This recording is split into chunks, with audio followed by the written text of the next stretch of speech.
he was not what you'd call a comedic actor. And he was the first to admit it. He said, I'm doing this show for the money because I'm not that good as comedy. And if you see the show in rerun, you'll notice that he was uncomfortable. Frank Sutton spent 5 seasons making television audiences laugh as the red-faced, vein-popping Sergeant Carter on Gomer Pyle, U.S.M.C. But what fans rarely got to see was the man behind the gruff voice, the years of grinding stage work, and the quiet final chapter that caught up with him in 1974. Before his sudden death, those closest to him pieced together what really happened in his final hours, and the details paint a picture far more human than the loud, exasperated Sergeant audiences thought they knew. Stick around until the end, because this story is not what most people expect. The final curtain, confirming what truly happened. On the evening of June 28, 1974, Frank Sutton was in Shreveport, Louisiana, preparing for that evening's performance of Love at the Beverly Barn Dinner Theater. According to a simple English Wikipedia summary of contemporaneous newspaper coverage, including a Wire report headlined, "Gomer's Sergeant Carter, Frank Sutton, Dead," that ran the following day, Sutton suffered a sudden, fatal heart attack while preparing in his dressing room before the performance, dying at the age of 50. The audience that had already gathered for the night's show was told it would have to be canceled, and they left the theater in shock, unaware that the gruff, beloved sergeant they had grown up watching had passed away just steps from where they were sitting. This detail is what finally confirms the long-circulated story for anyone who only knew the vague outline of Sutton's death. He did not pass away quietly at home, and he did not die mid-performance in front of a live audience, despite how often that version of events gets repeated online. Writer Bert Kearns, who has researched the circumstances closely, noted in a piece on his Substack newsletter that had Sutton managed to make it from his dressing room to the actual stage before collapsing, his death would have qualified for inclusion in a later published collection documenting performers who died on stage, but Sutton never made it that far, dying instead during preparations just before the curtain was set to rise. That distinction matters because it has been blurred and exaggerated in countless retellings over the decades, with some versions claiming he died mid-scene in front of a packed house. He was survived by his wife of 25 years, Toby Igler, a writer for daytime soap operas, along with their 2 children, Joseph and Amanda. He was returned to his hometown and buried in the family plot at Greenwood Cemetery in Clarksville, Tennessee, the same small community where his journey toward acting had begun decades earlier, with a 9-year-old boy stepping onto a stage for the first time. His memorial page on Find a Grave notes that visitors still regularly leave coins and flowers at the headstone, a small but steady reminder that his fans never really let him go. The symmetry of that ending, a Clarksville native who left, built an entire career across radio, daytime soaps, war-torn Pacific beaches, and primetime television, only to be brought home for his final rest, has not been lost on those who study his life closely. In the years since, Sutton's hometown has worked to preserve his legacy in lasting physical form. A bronze statue depicting Sutton in character as Sergeant Carter, sculpted by local artist Scott Wise, was dedicated near the Roxy Regional Theater on Franklin Street in downtown Clarksville on May 3, 2017, after an earlier ceremony had to be postponed because of bad weather. Coverage of the unveiling from Clarksville Online describes a crowd of more than 150 people, including a busload of local third-graders, gathering to watch the shroud pulled away, with Clarksville's mayor calling Sutton a favorite son of the community who never forgot his roots. Fan communities have kept his memory alive as well. In 2009, comedy historian Clive Nesteroff founded the Frank Sutton Appreciation Society, writing that Sutton produced a richly hilarious body of work that deserves to be remembered, and crediting Sutton's explosive, versatile performance as the very thing that kept Gomer Pyle from ever feeling lifeless or dull. What makes Frank Sutton's story land so differently once all the pieces are confirmed is the contrast between the myth and the man. The myth says a comedic actor died dramatically mid-performance, swallowed up by show business in the most theatrical way possible. The confirmed reality is quieter and, in many ways, more affecting. A genuine World War II combat veteran decorated with a Bronze Star and a Purple Heart, a Columbia-educated dramatic actor with a personal library of 3,000 books, and a devoted husband and father spent his final hours doing exactly what he had loved since childhood, preparing to step in front of a live audience one more time. He simply never got the chance to take that final bow, and the people in that Shreveport theater that night carried the weight of that unfinished performance home with them. It is worth sitting with just how much of Sutton's real life never made it onto the screen. Audiences who tuned in every week to watch Sergeant Carter explode at Gomer Pyle had no way of knowing they were watching a man who had survived 14 combat landings, who could discuss theater history for hours, and who would spend his last evening doing the unglamorous, unseen work of preparing for a small regional production rather than resting on the fame a hit network show had given him. That gap between the public image and the private reality is part of what keeps his story compelling decades later. And it is exactly why so many retellings have reached for a more dramatic version of his death than what actually happened. For decades, fans only had fragments of Frank Sutton's story. And like many stories connected to beloved television figures, those fragments slowly changed as they passed from one person to another. Over time, details became blurred, timelines shifted, and second-hand retellings started taking on lives of their own.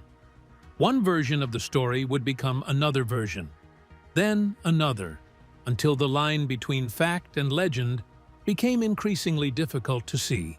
Some accounts painted his final moments as overwhelmingly dramatic, while others added details that never actually happened. The result was that many people came away remembering a version of Frank Sutton's ending that felt larger than life, but further away from the truth. But when the verified record is pieced together through those closest to him, through documented accounts, and through the historical sources that carefully preserved the details of his life, something much more meaningful begins to appear. The fog surrounding his final chapter starts to lift, and the man beneath the myth finally comes into focus. Stripped away from all the exaggeration is a story that does not need embellishment to feel emotional, because the reality itself already carries that weight. What remains is not the story of a television character. It is not even the story of a celebrity. It is the story of a person who spent nearly his entire life following something that first captured him as a child. Long before fame, before television cameras, before audiences knew him as Sergeant Carter, there was simply a 9-year-old boy standing beneath stage lights and feeling something he could not quite explain. Something clicked in that moment, and from then on he kept chasing that feeling. He carried it through the loss of his father. He carried it through war. He carried it through years of struggling for roles and building a career piece by piece. He carried it through television success and into the quieter years that followed. Even after the fame had settled and the spotlight had shifted elsewhere, he was still doing what he loved. And perhaps that is what makes Frank Sutton's ending feel so deeply human. On the final night of his life, he was still moving toward the thing that had given him purpose from the very beginning. Gracefully, quietly, and without complaint, he was still chasing the stage. From small-town dreamer to Sergeant Carter. Long before the crew cut, the bulging eyes, and the catchphrase-worthy outbursts, Frank Sutton was just a kid growing up in Clarksville, Tennessee, born on October 23, 1923, the only child of two parents who both worked at the local newspaper, the Leaf Chronicle. His father took a job as a linotype operator at the Nashville Tennessean when Frank was 8, which meant the family relocated to Nashville, and tragedy struck not long after. His father died from a gastrointestinal hemorrhage in March 1938, leaving a 14-year-old Frank to be raised by his mother alone. People who study his life often point to this early loss, as the moment performing became more than a hobby for him. He had already caught the acting bug by then anyway. According to a detailed biography hosted by Visit Clarksville, young Frank once painted his face with grease paint his parents had given him and staged an impromptu performance for his family, announcing then and there that he intended to become an actor. He threw himself into the drama club at East Nashville High School, graduating in 1941. He once described that pull toward the stage in simple terms, saying that the first time he walked out under the lights, he felt something click and knew exactly what he wanted to do with his life. After high school, he went back to Clarksville and worked as a radio announcer for the local station WJZM, a job that sharpened the booming voice he would later use to terrify a hapless Marine private on national television. World War II interrupted those plans, and this is where the story gets interesting for anyone who only knows Sutton as a fictional Marine. He actually tried to enlist in the United States Marine Corps, but was rejected on medical grounds because of color blindness, a detail confirmed by multiple biographers, including the retrospective published on Nostalgia and Now, which traces the irony of an actor who would spend 5 seasons playing the most famous Marine on television despite never having worn the uniform himself. So instead, he joined the Army, and what followed was no soft assignment. He served in the South Pacific from 1943 to 1946 with the 6th Infantry Division's 293rd Joint Assault Signal Company, taking part in 14 assault landings, including brutal campaigns at Leyte, Luzon, Bataan, and Corregidor. By the time he left the service, Sutton had reached the rank of sergeant and had been awarded both the Bronze Star and the Purple Heart, honors that rarely came up during his sitcom years, but spoke volumes about what he had actually lived through. The man who would later play a Marine drill sergeant, barking orders at a bumbling recruit, had seen real combat firsthand, and that detail tends to surprise people who only know him from reruns. After the war, Sutton pursued his education seriously, using the GI Bill to enroll at Columbia University, where he earned a degree in dramatic arts, graduating cum laude in 1952. While still in school, he landed early television work on programs like Captain Video and His Video Rangers, and he kept building a steady resume through the 1950s. He worked daytime soaps, including The Secret Storm, where he held a recurring role during the 1960 to 1961 season, and his rugged, intense look made him a natural fit for crime dramas and westerns. He turned up in episodes of Gunsmoke, Maverick, The Fugitive, Combat, Naked City, and The Untouchables, and his film break came in 1955 when he was cast in Marty, the picture that swept the Academy Awards that year. From there came roles in Four Boys and a Gun, Town Without Pity, and The Satan Bug, along with a notable turn in a 1962 episode of The Twilight Zone called The Dummy. Along the way, Sutton also picked up a recurring role most modern fans never hear about. From 1950 to 1955, he played Cadet Eric Rattison, the chief rival to the heroic Polaris unit, on the early science fiction series Tom Corbett, Space Cadet. It was the kind of steady character work that built a career in the days before reruns and streaming made any single role define an actor forever, and it meant that by the early 1960s, Sutton had quietly logged more than a decade of professional acting before most viewers had any idea who he was. None of that, however, prepared the public for what came in 1964. A writer for The Andy Griffith Show needed a gunnery sergeant character for a backdoor pilot episode designed to launch a new spin-off, and Sutton was brought in to play opposite Jim Nabors. That single appearance turned into Gomer Pyle, U.S.M.C., and almost overnight, Frank Sutton became one of the most recognizable faces on American television. So how did a serious dramatic actor with combat experience and an Ivy League education end up best remembered for losing his temper at a goofy gas station attendant in uniform? That answer says a lot about how television fame actually works, and it sets up everything that came next. The Gruff Sergeant and the Gentle Giant. Life on set. Once the show launched in September 1964, the chemistry between Sutton and Neighbors became the entire engine of its success. The premise placed Neighbors' naive, good-natured Gomer Pyle, a gas station attendant from the fictional town of Mayberry, against Sutton's high-strung, short-fused gunnery sergeant, Vince Carter. And the contrast worked because both actors fully committed to the bit. Week after week, audiences watched Carter scheme to get Pyle transferred out of his unit. And week after week, those schemes fell apart in increasingly absurd ways. Sutton himself once told an interviewer that, underneath the bluster, he considered himself a genuinely gentle person, a comment that lines up with how colleagues described him off-camera. What made the dynamic land so well on screen, according to people who worked alongside both men, was the genuine respect they shared off-set.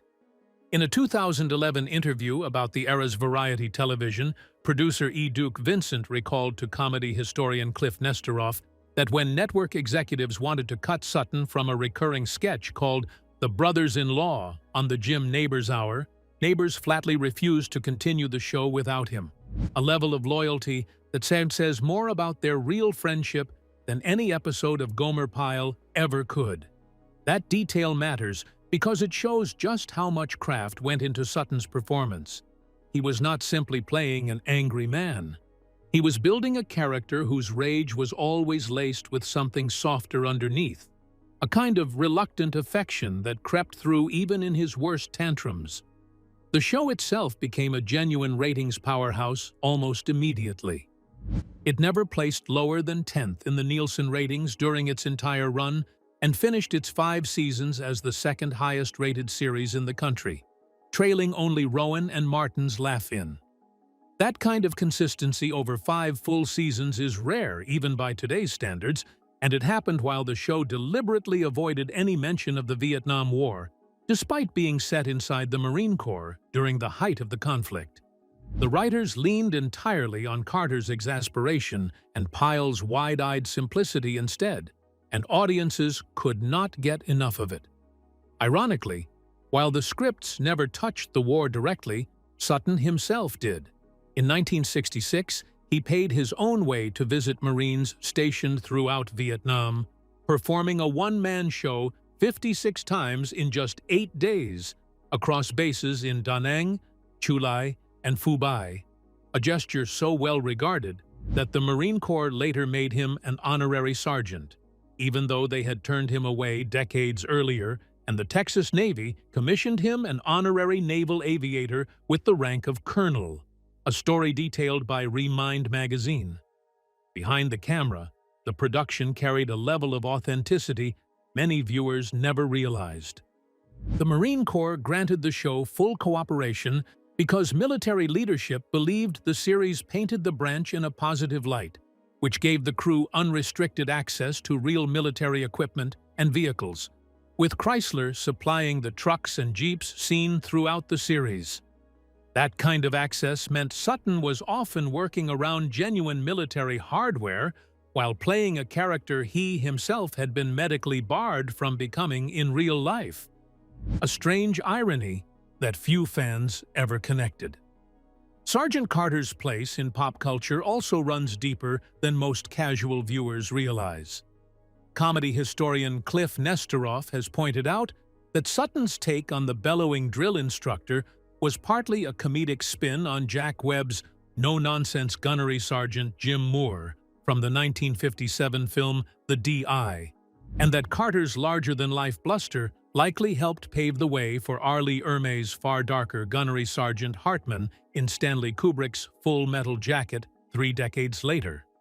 It is a strange kind of legacy for a character built mostly for laughs, but it speaks to how thoroughly Sutton's performance defined the archetype of the screaming drill instructor for generations of writers and actors who came after him. By the time the show wrapped its 5th season in 1969, both men had become household names. though for very different reasons that would shape the rest of their careers. Neighbors wanted out to chase a singing career and a variety show of his own. Sutton, meanwhile, stayed loyal to the format that made him famous, following Neighbors onto the Jim Neighbors Hour and continuing the comedic chemistry that audiences loved. But staying in someone else's spotlight comes with its own complications, and that is exactly where Sutton's story takes a quieter, more personal turn. The military man who never wore the title. One detail that consistently surprises people researching Frank Sutton's life is just how far removed his real biography was from the character that made him famous. Sergeant Carter barked orders, ran drills, and represented the very image of a hardened Marine. Sutton, despite genuinely trying to join the Marine Corps during World War II, was turned away because of his color blindness, a condition that had nothing to do with his courage or capability, but disqualified him under the strict physical standards of the time. Instead of giving up on military service altogether, he enlisted in the Army and ended up seeing far more combat than most actors who ever played a soldier on screen. 14 assault landings is not a small number. It means Sutton was repeatedly placed in some of the most dangerous moments of amphibious warfare in the Pacific Theater, landing on hostile beaches as part of a signal company responsible for coordinating communications under fire. That experience shaped him in ways that rarely made it into interviews or publicity materials during his Gomer Pyle years, largely because the show's tone was so deliberately lighthearted that there was little room for him to discuss what he had actually lived through. The detailed military biography compiled on the Military History Wiki notes that he was honorably discharged as a sergeant before he ever set foot on a soundstage, which means every bit of command presence audiences saw in Carter's posture and bark was something Sutton had actually lived, not merely studied. This contrast between the real Frank Sutton and the fictional Sergeant Carter became part of what made his performance so compelling to people who knew his background. He was not approximating military bearing from imagination. He had stood in formation, taken orders, survived combat landings, and earned both a Bronze Star and a Purple Heart along the way, and that lived experience gave his portrayal of Carter's barked commands and rigid posture a believability that a purely comedic actor might never have achieved. Friends and colleagues who learned about his wartime record often described being struck by how little he talked about it, preferring instead to let his performance carry whatever authenticity it needed. There is also a layer to Sutton's life that television audiences almost never saw, and it involves his intellectual side. According to the Visit Clarksville biography, Sutton was a voracious reader from childhood, and by the time he settled into his Beverly Hills home, he had built a personal library of nearly 3,000 titles, every one of which he had actually read. One television writer at the time noted that beyond his work as the variety show's singing, dancing comic foil, there existed another side of Frank Sutton that almost nobody knew about, an intellectual hidden behind the bluster, a man who once described himself as perpetually starved for knowledge. That hidden depth helps explain why Sutton kept returning to the stage even at the height of his television fame.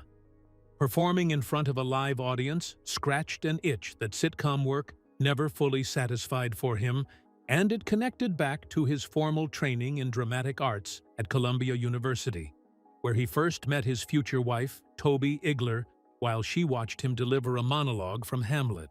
So while millions of viewers saw only the red-faced sergeant yelling at Gomer Pyle, the man underneath that character was a combat veteran with a scholar's curiosity and a genuine devotion to live theater, a combination that made his eventual fate feel even more poignant once the full picture came together. It is also worth noting how much of his identity outside of acting centered on family and quiet discipline rather than the spotlight.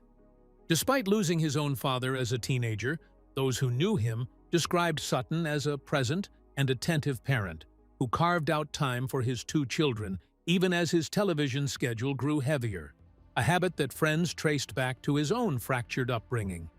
He was, by most accounts, a homebody between engagements, more likely to be found reading in his Beverly Hills library than working a Hollywood party circuit, which makes the contrast with his constant touring schedule in his final years all the more striking. And that devotion to the stage is exactly what set the final chapter of his life in motion. Behind the laughter, pressure, schedule, and the toll of fame. Television fame in the 1960s came with a punishing schedule, and Gomer Pyle was no exception. Sutton appeared in dozens of episodes across 5 seasons, often working long days that demanded the same explosive physical energy take after take. Playing a character defined by constant escalating frustration is more taxing than it looks, requiring an actor to repeatedly build toward outbursts that needed to land with comedic precision every single time.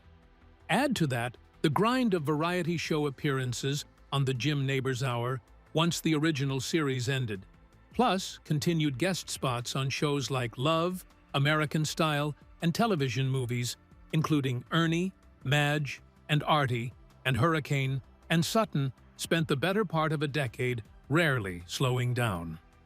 After the Jim Neighbors Hour was canceled, swept up in the network's broader purge of rural-focused programming that also claimed shows like the Beverly Hillbillies and Green Acres, Sutton did not retreat from performing. Instead, he turned back toward the stage, the format he had trained for and loved most. He spent his remaining years splitting time between guest television spots and an active run of dinner theater and stock productions across the country, taking on comedic roles in productions like Norman, Is That You?, and the Neil Simon comedy Love. This circuit was demanding in its own right, requiring constant travel, new lines to memorize for each production, and the physical toll of live performance night after night in a different city. That grind continued right up until the final weeks of his life. In 1974, Sutton was performing in A Run of Love at the Beverly Barn Dinner Theater in Shreveport, Louisiana, a venue that, according to a feature published by the Customs House Museum and Cultural Center, catered to the dinner and live show entertainment circuit popular in the era, and was known for pairing well-known television stars with regional actors.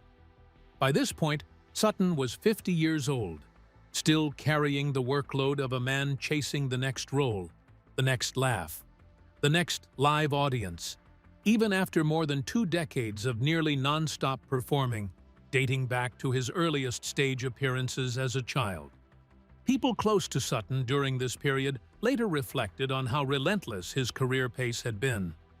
From radio announcing in Clarksville to soap operas in New York, from guest spots on gritty crime dramas to 5 seasons of physically demanding sitcom work, and then directly into variety television followed by a packed touring theater schedule, Sutton rarely had long stretches of rest. Fans who only remembered him as Sergeant Carter were often surprised to learn just how much of his life after Gomer Pyle was spent on the road, performing in regional productions far from the cameras that made him famous. By some estimates, his career had still left him with a net worth of roughly $1 million by 1974, built largely on syndication royalties from a show that, ironically, made him too identifiable as Sergeant Carter to land many other lead roles. That unglamorous reality stood in sharp contrast to the bright, exaggerated persona audiences associated with him. Sergeant Carter was loud, larger than life, and seemingly indestructible on screen. The real Frank Sutton was a 50-year-old working actor, pushing through a demanding schedule of live performances, still chasing the discipline and passion that had first pulled him onto a stage as a 9-year-old boy. There is something quietly poignant in the fact that a man who had spent 5 seasons commanding national television ratings was, by 1974, back to doing exactly what he had done at the very start of his career, showing up at a regional theater, learning new blocking, and performing for a few hundred people a night, rather than millions. Dinner theater circuits like the one that brought him to Shreveport were a common landing spot for television actors of his generation, offering steady work and the chance to keep acting in front of a live crowd.